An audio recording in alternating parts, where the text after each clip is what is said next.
Hello बच्चों, स्वागत है हमारे यूट्यूब चैनल फिजिक्स विद के उत्तम में। और आज हम लोग 11th क्लास की फिजिक्स में एक नया चैप्टर स्टार्ट करेंगे, चैप्टर नंबर 6। और चैप्टर का नाम है कार्य, शक्ति एवं ऊर्जा। ठीक है ना, यानी वर्क, पावर एंड एनर्जी। तो ये एक नया चैप्टर है और आज हम लोग इसका एक पहला लेक्चर पढ़ने जा रहे हैं। तो आज हम लोग पढ़ेंगे वर्क यानी कार्य के बारे में। तो हेडिंग लगा लीजिए, कार्य यानी वर्क, और इसकी डिफिनीशन, इसका मात्रक, इसका सूत्र, इससे संबंधित न्यूमेरिकल, ये सब आज हम लोग आज के लेक्चर में पढ़ेंगे। ठीक है ना। तो कार्य देखिए, साधारण बोलचाल की भाषा में कार्य, तो खेलना ये भी कार्य है। ठीक है ना, पढ़ना ये भी कार्य है, मोबाइल में गेम खेलना ये भी कार्य है। लेकिन फिजिक्स इन सबको कार्य नहीं मानता है। फिजिक्स कार्य उसको मानता है कि जब किसी वस्तु पर बल लगाया जाए और वस्तु बल की दिशा में विस्थापित हो। ठीक है ना, तो बल की दिशा में कितना विस्थापित हुई है और विस्थापन की दिशा में कितना बल कार्य कर रहा है, इसका गुणनफल वो कार्य कहलाता है। ठीक है ना। तो जो बुक्स हैं, तो अलग अलग बुक्स में अलग अलग डिफिनेशन लिखी गई है। किसी बुक में लिखा गया है कि किसी वस्तु को बल लगाकर बल की दिशा में विस्थापित करने की क्रिया को कार्य कहते हैं, यानी कार्य बराबर बल गुणित विस्थापन, यानी बल जो होता है वो हमेशा विस्थापन की दिशा में होना चाहिए। ठीक है ना। या वेक्टर के फॉर्म में डिफिनेशन जो लिखते हैं हम लोग कि किसी बल द्वारा किया गया कार्य उस बल तथा विस्थापन के अदिश गुणनफल के बराबर होता है। तो ये जो वेक्टर फॉर्म का डिफिनेशन है, ये सबसे बढ़िया डिफिनेशन है और इसी को आज हम लोग पढ़ेंगे। तो इसमें डिफिनेशन लिख सकते हैं, किसी सबसे सही डिफिनेशन इसको मानी जाती है, किसी बल F द्वारा किया गया कार्य को हम लोग W से रिप्रेजेंट करते हैं। किया गया कार्य W बल F तथा विस्थापन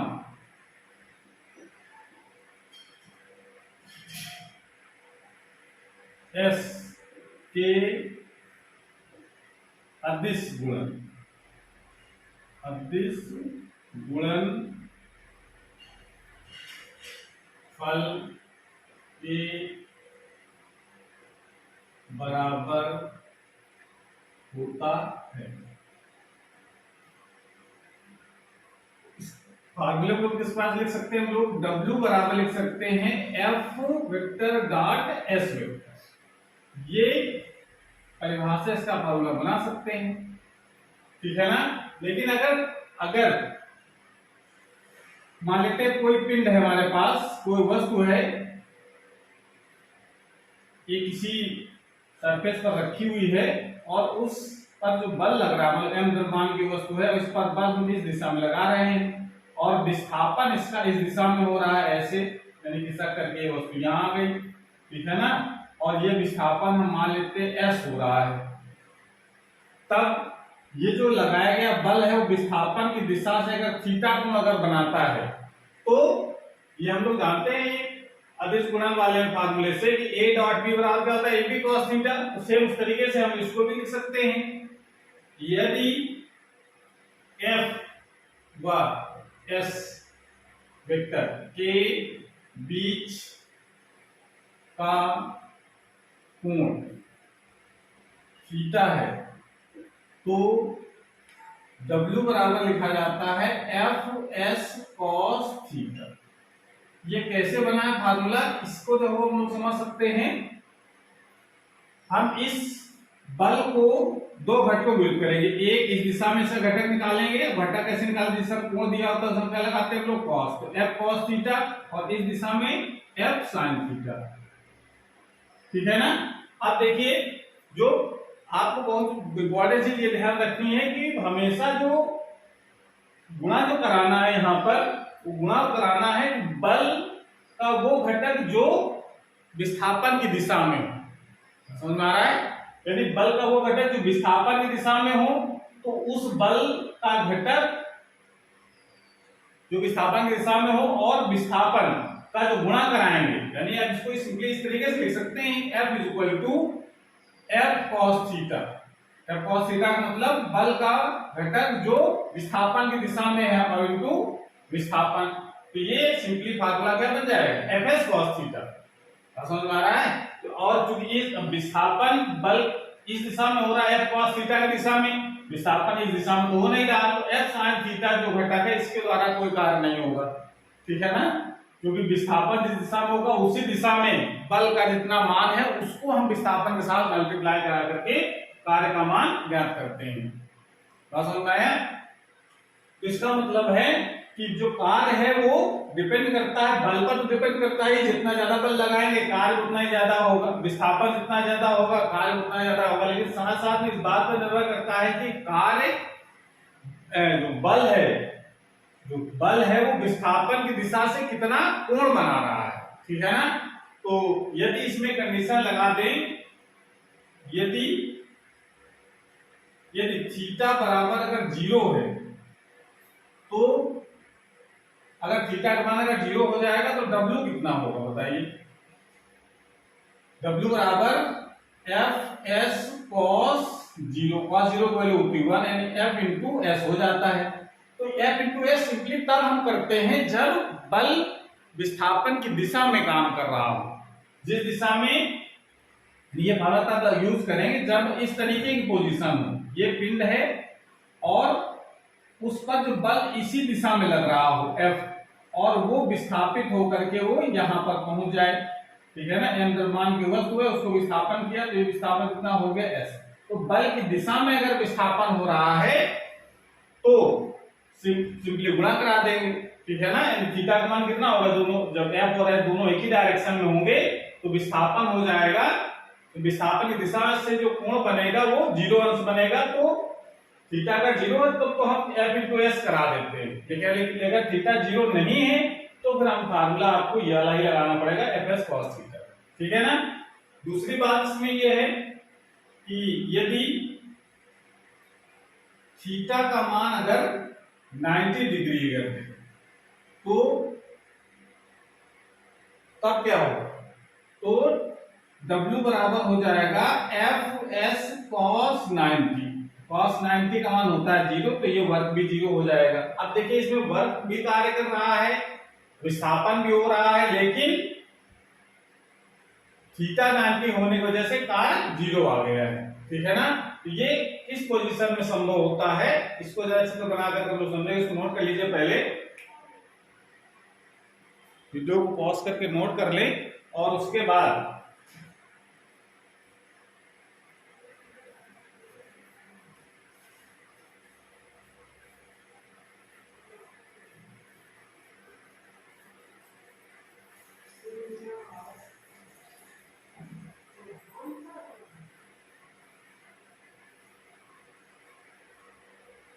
जैसे किसी वस्तु पर बल इस तरीके से लग रहा हो, ये कोई पिंड है, ठीक है ना, और वो पिंड चल रहा हो इस दिशा में, यानी इसका विस्थापन हो इस डायरेक्शन में, और बल लग रहा हो नीचे की तरफ। तो ये पॉसिबल कब होता है?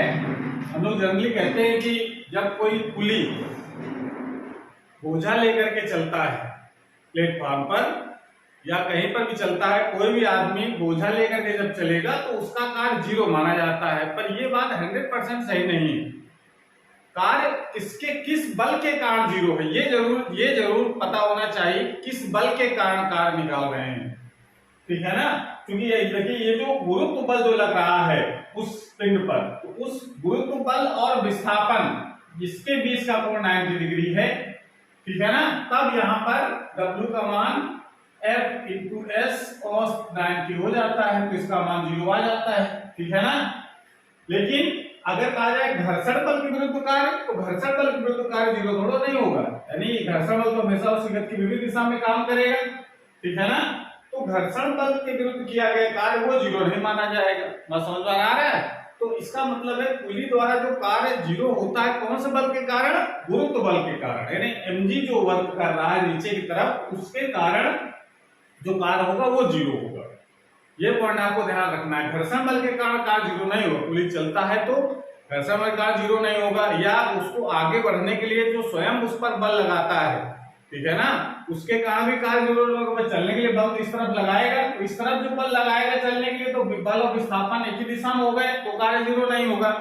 कार जीरो होगा किसके कारण? गुरुत्व बल के कारण। ये पॉइंट आप ध्यान रखेंगे। जो पुली के द्वारा किया गया कार्य जो जीरो होता है, कौन से बल के कारण? गुरुत्व बल के कारण किया गया कार्य जीरो होता है, ठीक है। दूसरी बात इसमें आप लिख सकते हैं, यदि थीटा का मान अगर 180 है, 180 अगर है, तो W का मान कितना हो जाएगा? Fs cos 180। cos 180 की वैल्यू कितनी होती है? -1, यानी इसको लिख सकते हैं F × S, -Fs। -Fs का मतलब क्या है? जब बल विस्थापन विपरीत दिशा में वर्क कर रहा हो, जैसे अगर मान लेते हैं कोई पिंड ऐसे रखा है और इस दिशा में विस्थापन हो रहा हो और जो बल कार्य कर रहा हो इस दिशा में हो। अब ये आप लोग सोच रहे हो कि जब बल इस पीछे लग रहा है तो आगे कैसे वस्तु जा रही है, ठीक है ना। ये तो सोचने वाली बात है कि बल अगर इस दिशा में लगा हुआ है तो वस्तु का दूसरी तरफ चली जाएगी। तो ये किस पोजीशन में होता है, इसको जरा समझो। ये एंगल कितना बन जाएगा? 180। यानी इसका मतलब ये तब वर्क करता है जैसे कोई गाड़ी चल रही है और उसको पीछे तरफ घसीटना शुरू करो, तो क्या होगा? विस्थापन आगे तरफ और बल हम लगा रहे हैं पीछे की तरफ, उस समय जो वर्क होगा वो -Fs के बराबर होता है। तो ध्यान रखना है, जब विस्थापन बल के विपरीत दिशा में हो, समझ में आ रहा है, तो उसका जो कार्य होता है वो -Fs, यानी कार्य कैसा होगा? ऋणात्मक कार्य होता है। बात समझ में आ रहा है? तो ये पॉइंट आपको ध्यान रखने हैं। और भी बातें को ध्यान रखनी है कि कार्य, चूंकि कार्य धनात्मक भी होता है और ऋणात्मक भी होता है, तो कब धनात्मक हो कब ऋणात्मक होगा इस बात को हम लोग समझ लेते हैं। जैसे अगर कह दिया जाए ऋणात्मक कब, धनात्मक कब माना जाए, फार्मूला हम लोग जानते हैं, कार्य का W बराबर होता है Fs cos theta. cos theta की वैल्यू 0 से लेकर के 90 तक तो पॉजिटिव रहती है भाई, ये ठीक है ना। ये जो बल का जो थीटा क्या होता है, बल और विस्थापन के बीच का कोण है, तो थीटा का मान अगर 0 से लेकर के 90, यानी अगर पिंड अगर इस तरीके से रखा है कहीं, तो विस्थापन अगर इस दिशा में हो रहा है तो बल 90 तक, 90 अगर हो जाएगा तब तो 0 हो जाएगा वो, ठीक है ना। 90 से पहले तक जो बल होगा उस समय वर्क हमेशा आता है पॉजिटिव। काश की वैल्यू हमेशा कैसे रहेगी? पॉजिटिव रहेगी, ठीक है ना। तो आप लिख सकते हैं, यदि थीटा का जो मान है वो 0 के बराबर या 0 से अधिक है और 90 से कम है, ये कंडीशन है। या थीटा का मान 0 या 0 से बड़ा हो या 90 से कम हो, 90 के बराबर ना हो, तो जो W होता है वो कैसा होगा? धनात्मक।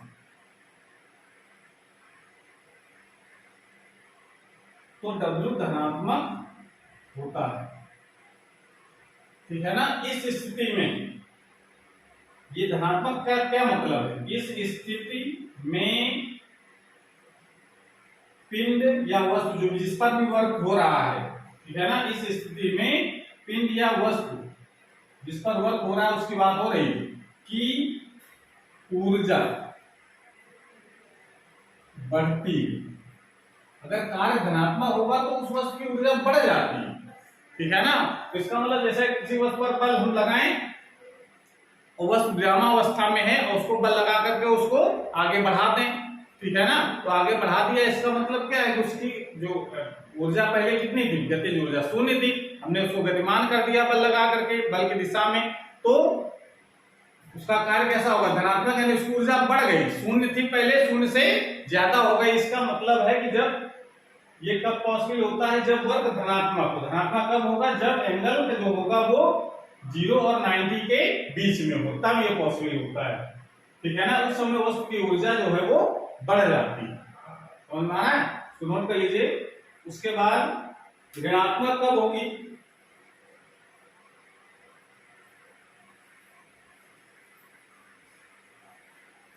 ये छोटी छोटी बातें आपको ध्यान रखनी है जिससे न्यूमेरिकल आसानी से लग जाए। ठीक है। अब और ऋणात्मक वैल्यू कब होगी? यदि 90 से बड़ा हो थीटा का मान और 270 से छोटा हो। भाई 90 से बड़ा और 270 के बीच में काश का मान नेगेटिव होता है तो जो W का जो मान होगा यानी कार्य होगा वो कैसा हो जाएगा? ऋणात्मक।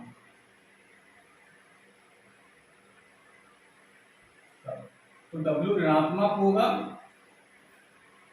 इस स्थिति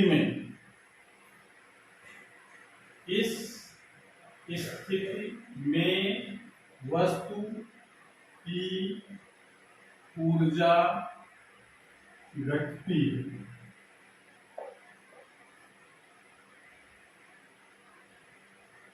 वस्तु की ऊर्जा घटती है। तो ऋणात्मक होने का मतलब क्या है? जैसे अगर किसी वस्तु पर बल ऐसे लगाए, ये विस्थापन इस तरफ हो रहा है, वस्तु चल रही है और बल हम इस दिशा में लगाना शुरू करते हैं इधर, तो ये एंगल जो होगा थीटा वो इससे 90 से कुछ ज्यादा है, 270 से छोटा है, तब उस समय जो कार्य होगा वो कैसा होगा? नेगेटिव। और नेगेटिव कार्य होगा तो क्या? अगर चल रही है वस्तु हम पीछे घसीटना शुरू कर दें, ठीक है ना, तो विस्थापन आगे तरफ बल पीछे की तरफ, तो उस समय जो उसकी ऊर्जा होगी वो घट जाती है।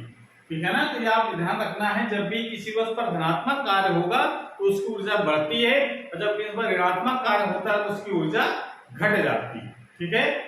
तो इतनी बातें आपको ध्यान रखनी है इसमें। अब आ जाइए जरा कार्य का मात्रा भी हम लोग जान लेते हैं। ठीक है।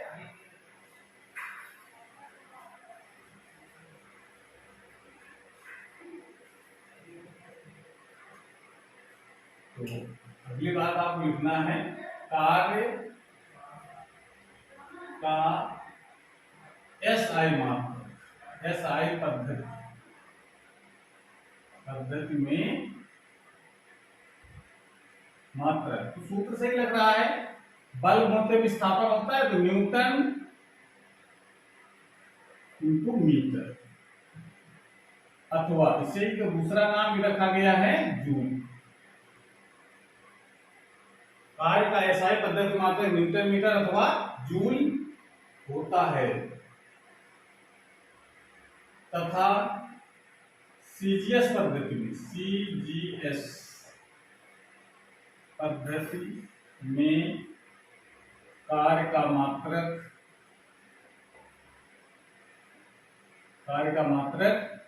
दाइन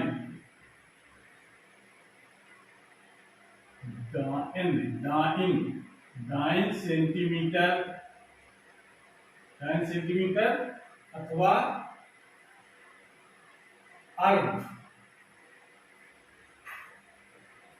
होता है। ठीक है। और एक रिलेशन पे आपको ध्यान रखना है कि 1 जूल बराबर होता है 10⁷ अर्ध। ये हम लोग पहले वाले रिलेशन में पढ़ चुके हैं। 1 जूल में अगर अर्ध को जूल में चेंज करना है या जूल को अर्ध में चेंज करना है तो आपको ये रिलेशन याद रखना पड़ेगा। ठीक है। और कार्य की विमा क्या हो जाएगी? डायमेंशन इसकी, कार्य की विमा, बल की विमा MLT-2 और मीटर और तो स्क्वायर और हो जाएगा तो MLT-2, ये इसकी विमा होती है कार्य की विमा MLT-2 होती है। कार्य एक अदिश राशि, इसकी डायरेक्शन नहीं होती, अदिश राशि। ठीक है ना। तो इस प्रकार से ये कार्य के बारे में होगा, इसको नोट कर लीजिए, उसके बाद हम लोग न्यूमेरिकल करते हैं।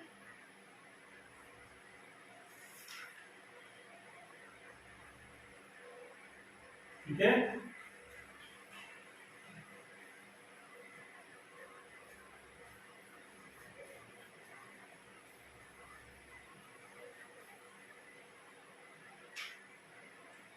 जैसे पहला क्वेश्चन है, किसी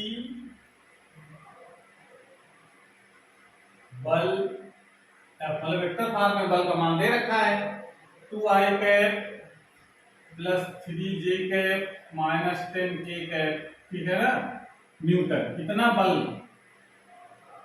द्वारा वस्तु का विस्थापन, वस्तु का विस्थापन s बराबर ये दे रखा है i cap plus 2j cap और प्लस 5k कैप, ये विस्थापन दे रखा है कितने मीटर। तो कार्य की गणना कीजिए,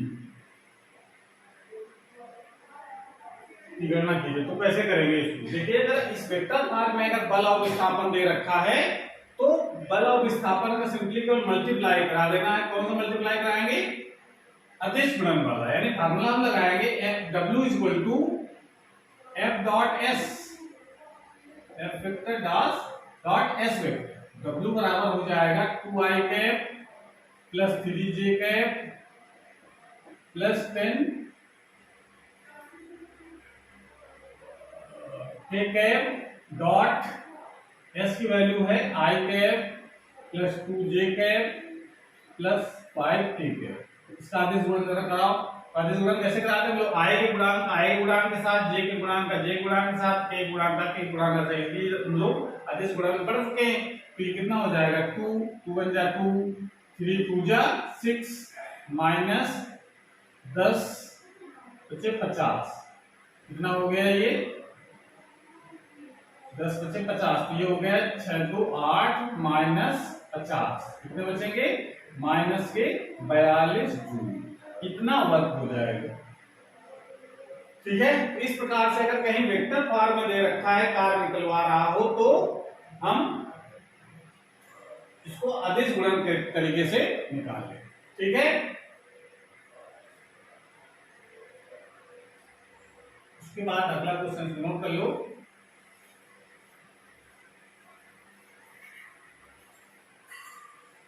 अब जरा ये क्वेश्चन है हमारा कि जैसे अगर क्वेश्चन नंबर, कोई वस्तु है जिसका द्रव्यमान है 10 किलोग्राम, ठीक है, और एक खुरदरे तल पर रखी है, ये कोई खुरदरा तल है, तो इस पर जो घर्षण गुणांक है इसका वो है मान लेते हैं 0.1, और इस पर बल लगाया जाता है 50 न्यूटन का, तो ये वस्तु खिसक करके वो यहां पर आ जाती है। ठीक है, यानी विस्थापन इसका हो जाता है मान लेते हैं 5 मीटर, खिसक करके यहां गया। तो बताना है इसमें, तो ज्ञात करना है, इसमें ज्ञात कीजिए, ज्ञात कीजिए, ज्ञात कीजिए गुरुत्व बल, गुरुत्व बल, बाह्य बल तथा घर्षण बल द्वारा दिया गया कार्य। ये करना है इसमें। देखो, तो जब भी कार्य निकालना हो तो सबसे पहले आपको सोचना है कि किस बल के कारण कार्य निकाल रहे हैं। ठीक है ना, जैसे अगर हम बात करेंगे इस पर जो गुरुत्व बल लगेगा वो तो नीचे तरफ काम करेगा, कितना काम करेगा 10G। प्रक्रिया बल जो काम करेगा ऊपर की तरफ काम करेगा R। इस तरफ जो अगर इस दिशा में हो रहे हैं तो घर्षण बल इस तरफ काम करेगा Fs, और बल जो लग रहा है वो F बराबर है 10 न्यूटन। ये एक्सटर्नल फोर्स लगाया गया है। ठीक है, बाह्य बल। तो पहला पार्ट है, अगर ये कह देते गुरुत्व बल द्वारा किया गया कार्य अगर निकालना हो, गुरुत्व बल द्वारा किया गया कार्य W बराबर, तो गुरुत्व बल कितना है mg, बल गुण के सूत्र क्या होता है, बल का कार्य बराबर, जगह कार्य W बराबर होता है F S cos थीटा। ये फार्मूला लगाएंगे हम लोग, तो F कितना है, जो गुरुत्व बल हमारा तो mg है और विस्थापन s है और cos थीटा, ये फार्मूला बनेगा इसका। तो जरा इसमें m की वैल्यू, अब यहाँ थीटा कितना होगा, देखो गुरुत्व बल और विस्थापन, विस्थापन इस दिशा में, तो गुरुत्व बल और विस्थापन के बीच का कोण कितना होगा 90 डिग्री, ठीक है ना। इसका मतलब इसमें लिख सकते हैं आप 10g, s का मान 5 और cos 90 0, यानी इसमें जो कार्य होगा गुरुत्व बल द्वारा जो कार्य होगा वो 0 आएगा, ठीक है। दूसरा फिर कह रहा है कि बाह्य बल द्वारा किया गया कार्य, बाह्य बल जो F लगाया गया है द्वारा किया गया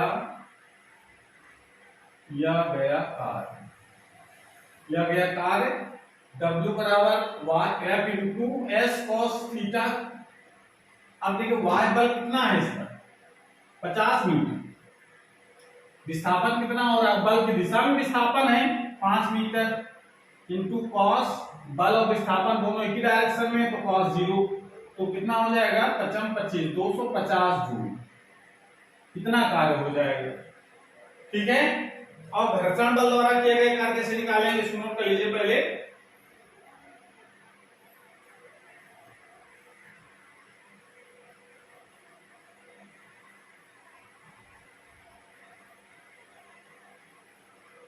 अगर घर्षण बल द्वारा किया गया कार्य का ज्ञान करना हो, थर्ड पार्ट, घर्षण बल द्वारा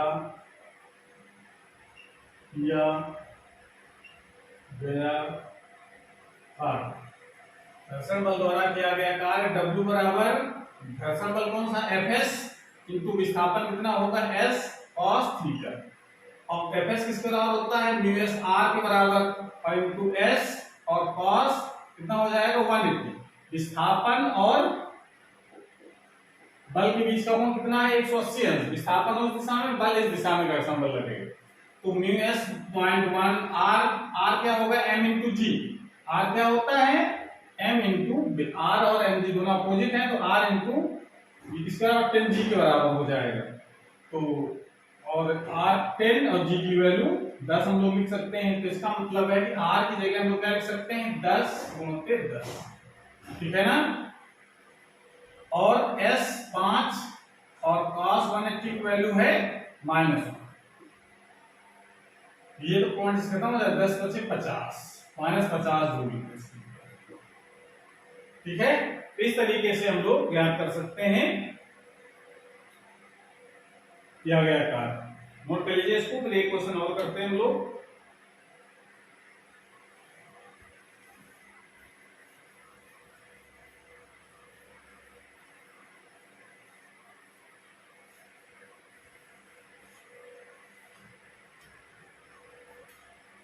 क्वेश्चन नंबर 3, जैसे इसमें क्वेश्चन ये है कि अगर मान लेते हैं कोई इंक्लाइंड प्लेन है कहीं ऐसे,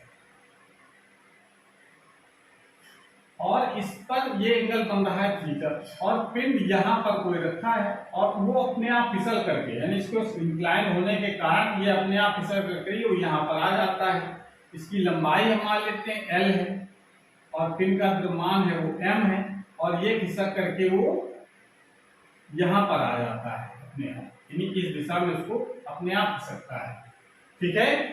तो बताना है कि इस गुरुत्व बल द्वारा कितना कार्य होगा और प्रतिक्रिया बल द्वारा कितना कार्य होगा। अगर ये खिसक करके इस तरफ आ जाता है तो गुरुत्व बल द्वारा किया गया कार्य कितना होगा, समझ आ रहा है। और प्रतिक्रिया बल यानी गुरुत्व बल तो नीचे तरफ काम करेगा हमेशा जी, और प्रतिक्रिया बल काम करेगा इस तल के लंबवत, जिस तल पर ये रखा है। प्रतिक्रिया बल r के कारण किया गया कार्य कितना होगा, बस समझ में आ रहा है। तो अगला क्वेश्चन देखो, ज्ञात क्या करना है हमको, ज्ञात कीजिए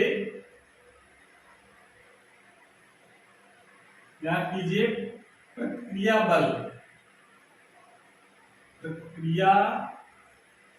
बल r तथा गुरुत्व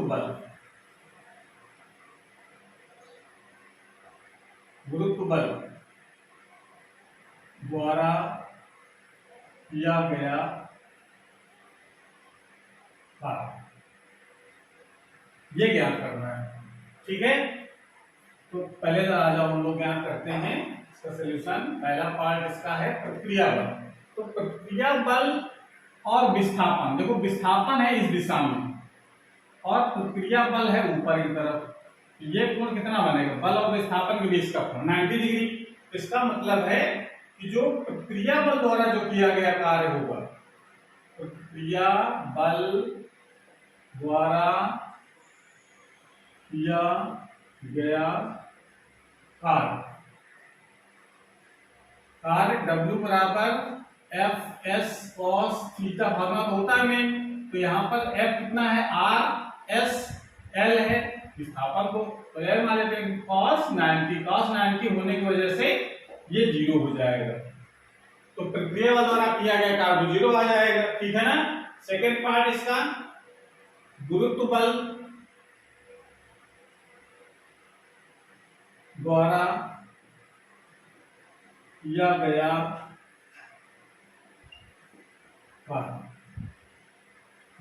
कार्य W बराबर एफ एस कॉस, फार्मूला वही F S cos theta, F भार एम जी, विस्थापन कितना होना है L, जो लंबाई है L मान रखी है। ठीक है ना।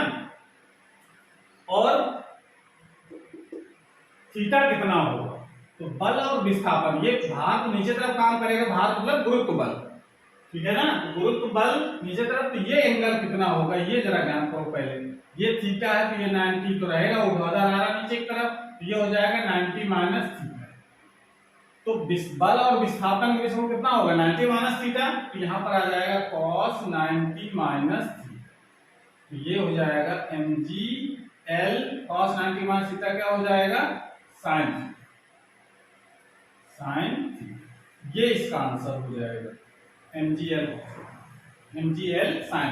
ठीक है, इस तरीके से हम लोग कार्य ज्ञात कर सकते हैं। ठीक है, तो इसको नोट कर लीजिए। उसके बाद अभी तक हम लोग पढ़ रहे थे एक नियत बल द्वारा किया गया कार्य। अब अगर हम ये जानना चाहते हैं अगर बल नियत ना हो, परिवर्ती बल हो, तो कार्य कैसे ज्ञात करेंगे। ठीक है ना। तो हेडिंग लगाइए परिवर्ती बल द्वारा किया गया कार्य।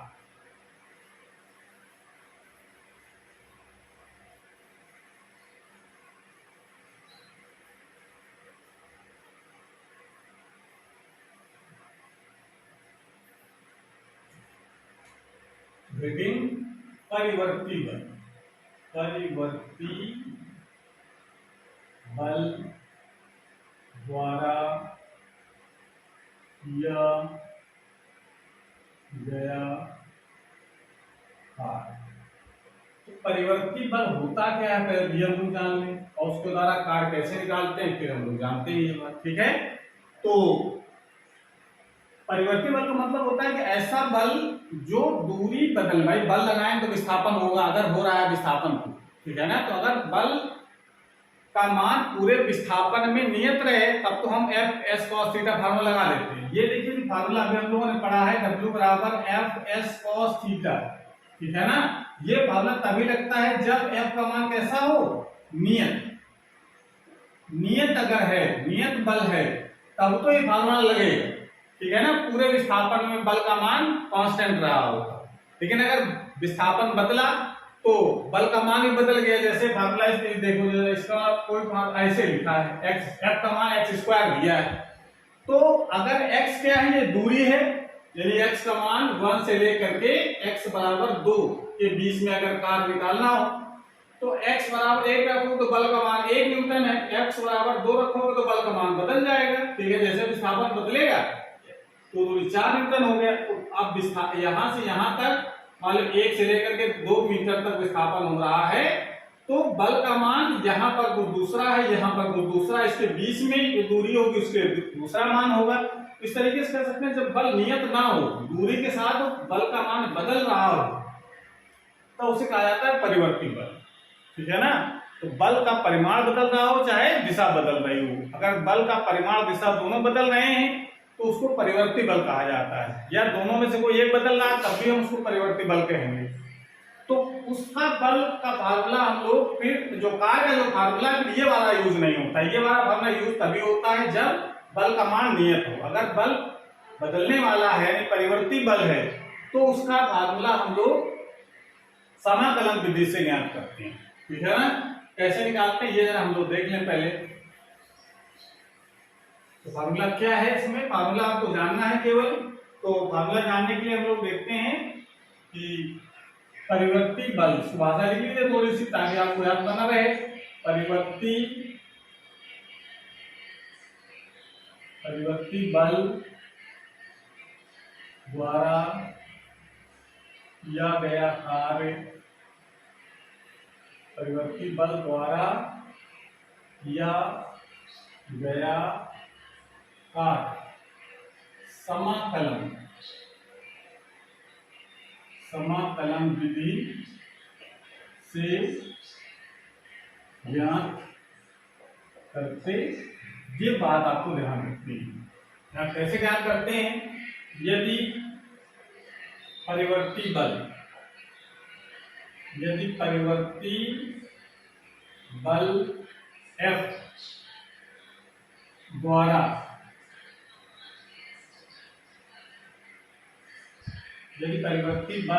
F द्वारा वस्तु का विस्थापन, यदि परिवर्ती बल F द्वारा वस्तु x1 से x2 तक, वस्तु x1 से x2 तक विस्थापित होती है,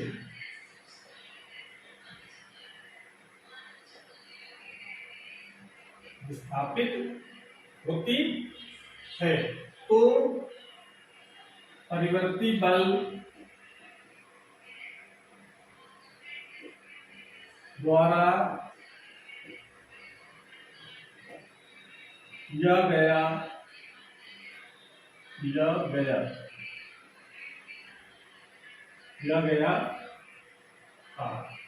उसके फार्मूला आपको ध्यान रखना है। किया गया कार्य कौन सा होगा, समाकलन F डॉट dx और लिमिट लगाएंगे x1 से x2, कहां से कहां तक विस्थापित हुआ, ये फार्मूला आपको ध्यान रखना है। ये फार्मूला तब लगाएंगे जब बल परिवर्ती बल, समझ आ रहा है। इस तरीके से आपको ज्ञात करना है। तो परिवर्ती बल द्वारा किया गया कार्य समाकलन विधि से ज्ञात करते हैं। परिवर्ती बल F द्वारा वस्तु x1 से x2 तक विस्थापित होती है, ठीक है ना। उसको ग्राफ के माध्यम से भी हम लोग समझ सकते हैं, ठीक है ना। जैसे अगर हम ये कहते हैं इसको जैसे इस तरफ हम कर देते हैं विस्थापन, ठीक है ना, इधर x है और इस तरफ हम देते हैं s भी लिख सकते हैं हम लोग, विस्थापन में s भी लिखा जा सकता है, और इस तरफ देते हैं हम लोग बल। और जब हम ग्राफ इस तरीके का हो, अगर बल और विस्थापन में ग्राफ अगर नीचे स्ट्रेट लाइन बिल्कुल x अक्ष के समांतर हो, ये x अक्ष ये y अक्ष, अगर इस ऐसे अगर ग्राफ अगर कहीं खींचा हुआ है तब तो बल का मान नियत है पूरे विस्थापन, ठीक है ना। लेकिन ऐसा अगर नहीं है, कर्व है, कोई वक्र बना हुआ है, वक्र इस तरीके मान लो बना है ऐसे, और कहा जाए इसका विस्थापन यहां से तो 0 होगा, वाले x1 से लेकर के x2 तक विस्थापित होती है वस्तु, तो कितना कार्य होगा। देखो ग्राफ से पता चला, देखो यहाँ पर बल का मान दूसरा है, ठीक है ना, यहाँ बल का मान दूसरा है, ठीक है कि नहीं, यहाँ बल का मान फिर बदल गया है। तो इसका मतलब बल जब बदल रहा हो तो उसको परिवर्ती बल कहते हैं। तो ग्राफ अगर इस तरीके का बना तो कार्य कैसे निकालेंगे, उसका तरीका होता है कि हम क्या करते हैं, एक पहले इस बहुत ही पतली पट्टी कहां पर काटते हैं, पट्टी ऐसे, और उस पट्टी की चौड़ाई वो मान लेते हैं dx, ठीक है ना, और इस पोजीशन पर मान लेते हैं बल हमारा है F, इस पोजीशन जहां पर पट्टी काटी, बहुत पतली पट्टी काटी है, उस जगह बल का जो मान है वो नियत, ठीक है ना, वो उस जगह भाई इसकी डिस्टेंस बहुत कम है तो चौड़ी बहुत जूम करके दिखाएगा, बहुत पतली पट्टी, ठीक है ना। तो इस पट्टी का क्षेत्रफल निकालो तो कैसे निकलेगा, पट्टी का क्षेत्रफल, तो पट्टी का क्षेत्रफल अगर निकालोगे तो लंबाई गुणा चौड़ाई, तो लंबाई तो इसकी हो जाएगी ये पूरी, ये कितनी है F, तो अगर पट्टी की चौड़ाई की बात करें, अगर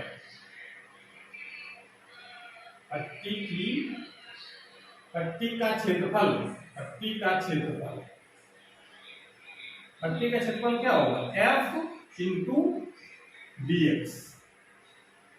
dx इसकी चौड़ाई हो गई, लंबाई कितनी हो गई? आयत बना, पट्टी मतलब कि आयत हुआ, और आयत का क्षेत्रफल लंबाई हुआ, तो लंबाई इसकी है f, इसकी पूरी लंबाई आयत, और चौड़ाई है dx, f इंटू dx में वो ये क्या दिखाता है? बल गुणित विस्थापन। ये कार्य हो गया, और चूंकि बहुत सूक्ष्म विस्थापन है, कार्य है, तो इसको क्या लिख सकते हैं? dw। तो अगर हम एक छोटी पट्टी का क्षेत्रफल निकाला तो एक छोटा सा कार्य निकल आया। इसी प्रकार से अगर इस पूरे कर्व को हम छोटे छोटे पट्टियों में बांट लें ऐसे, और सबका क्षेत्रफल निकाल करके सबको जोड़ दें, तो कुल कार्य आ जाएगा। तो इसका मतलब क्या है कि अगर एक छोटी सी पट्टी का क्षेत्रफल निकाला है, एक पट्टी का निकाला क्षेत्रफल, तो किसके बराबर हुआ? एक सूक्ष्म कार्य के बराबर आया। ऐसे दूसरी पट्टी का निकालो, वो भी एक सूक्ष्म कार्य बराबर आ जाएगा। दूसरी पट्टी का जो मोटाई है वो भी dx है, और उसका बल मान लेते हैं F1 है, F1 इंटू dx। दूसरा बल यहाँ पर दूसरी पट्टी हमने ले ली है। ऐसे सभी पट्टियों का क्षेत्रफल निकालना पड़ेगा कि ये इसका बल दूसरा हो गया F2, ये F1, ऐसे ढेर सारे अलग अलग मान होंगे, और सब पट्टियों का क्षेत्रफल निकालना, और सबको जोड़ देंगे तो जब एक पट्टी के कारण एक सूक्ष्म कार्य आया है, जब सब पट्टियों जोड़ देंगे तो पूरा कार्य निकल आएगा x1 से x2 तक का। तो इसका मतलब है कि ग्राफ से अगर कार्य निकालना हो तो हम क्या करें? उस ग्राफ और x अक्ष के बीच जितना एरिया है उसका क्षेत्रफल निकाल लेते हैं, ठीक है ना। तो पट्टी क्षेत्रफल निकाल लिया है, तो कुल कार्य अगर निकालना हो, कुल कार्य निकालना अगर है, तो कुल कार्य क्या हो जाएगा? वक्र तथा x अक्ष के मध्य घिरा क्षेत्रफल। ये बात आपको ध्यान रखनी है, ठीक है ना। जब भी कहीं ग्राफ से अगर क्षेत्रफल निकालने की बात आती है, ग्राफ से कार्य निकालने की बात आती है, तो क्या निकालेंगे? ग्राफ जो भी बना हुआ है, ग्राफ कौन होना चाहिए? बल और विस्थापन के बीच में। इसको भाषा के रूप में सही से लिख देते हैं, तो नोट कर लो जरा। पहले इसकी भाषा को इस प्रकार से लिखो कि ग्राफ द्वारा, अगर ग्राफ से कार्य निकालना हो तो ग्राफ द्वारा, ग्राफ कौन सा होना चाहिए? बल विस्थापन। ग्राफ द्वारा कार्य ज्ञात करने के लिए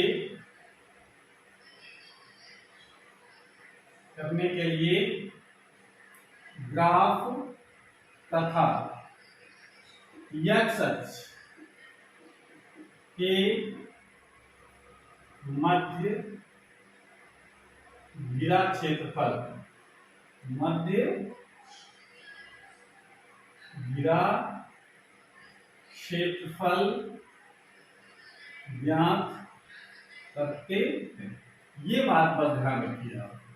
अगर परिवर्ती बल वैल्यू दे रखी है, अभी न्यूमेरिकल करेंगे तो क्लियर हो जाएगा, तो हम समाकलन विधि से ज्ञात करेंगे। परिवर्ती बल का ग्राफ अगर दिख रहा है विस्थापन के साथ में, फिर कार्य पूछ रहा है, तो ग्राफ और x अक्ष के मध्य कितना क्षेत्रफल गिरा है, ठीक है ना, वो निकालेंगे तो कार्य आएगा, उसका कार्य कितना होगा, ठीक है ना। इस प्रकार से ये इसका परिवर्ती बल द्वारा क्या है कार्य ज्ञात करेंगे, तो इसको नोट कर लीजिए। उसके बाद फिर हम लोग कार्य ज्ञात करते हैं किस प्रकार से किया जाए, ठीक है।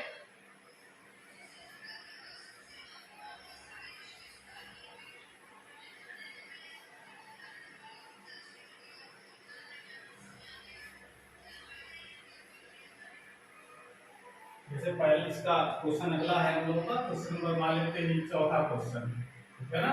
चौथा जो भी नंबर हो, अगर क्वेश्चन इस तरीके का है कि यदि बल का मान, यदि F बराबर मान लेते दे रखा है 2x, यदि F बराबर 2x, तो x बराबर 0 से x बराबर 4 मीटर विस्थापित होने में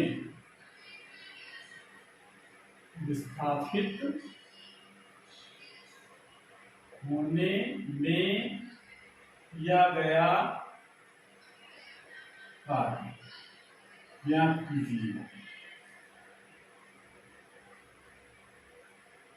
में किया गया कार्य ज्ञात कीजिए। तो अगर देखो इसका विस्थापन, जब x का मान 0 है, विस्थापन नहीं है तो बल भी 0 है। जैसे विस्थापन मान लो x से लेकर 4 तक है तो 1 2 3 ये भी आएंगे उसमें। तो 1 रखोगे तो 2, 3 रखोगे तो 6, 4 रखोगे तो 8। बल का मान बदल रहा है, सब परिवर्ती बल हुआ। ये परिवर्ती बल हुआ तो कार्य कैसे निकालेंगे हम लोग? तो इसका सॉल्यूशन देखेंगे। कार्य निकालने का फार्मूला फिर हम लोग आएंगे समाकलन का।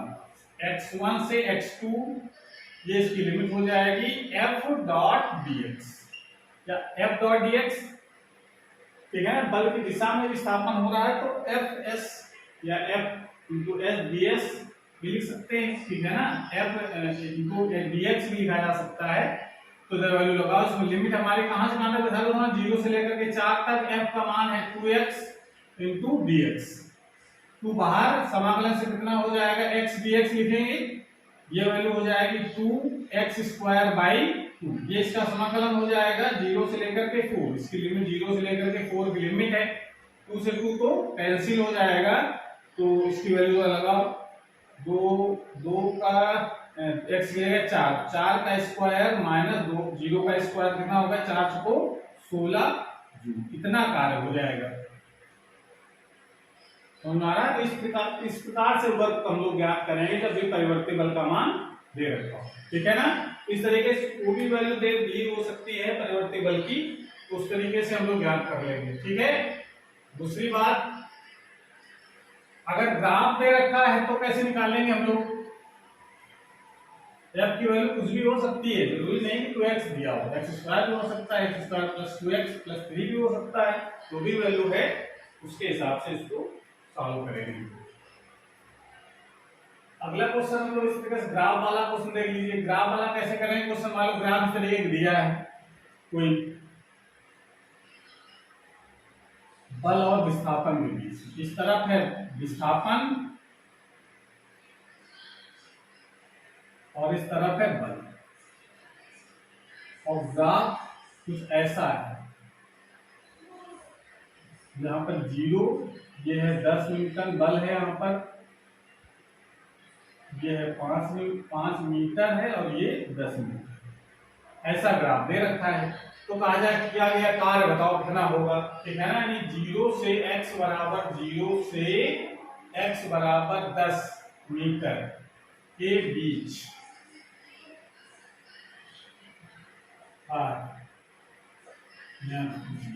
ये प्रश्न कर हो जाए। तो कैसे करेंगे? अगर ग्राफ दे रखा तो हमने बताया है ग्राफ और x अक्ष के मध्य, ये x अक्ष है और y अक्ष, x अक्ष के मध्य घिरा क्षेत्रफल ज्ञात कर लो तो कार्य कितना हो जाएगा।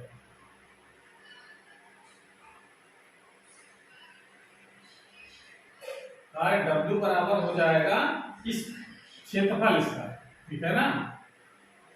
तो वक्र यानी ग्राफ लिख सकते हैं, वक्र कुछ भी लिख सकते हैं, ठीक है ना। ग्राफ तथा x अक्ष के मध्य घिरा क्षेत्रफल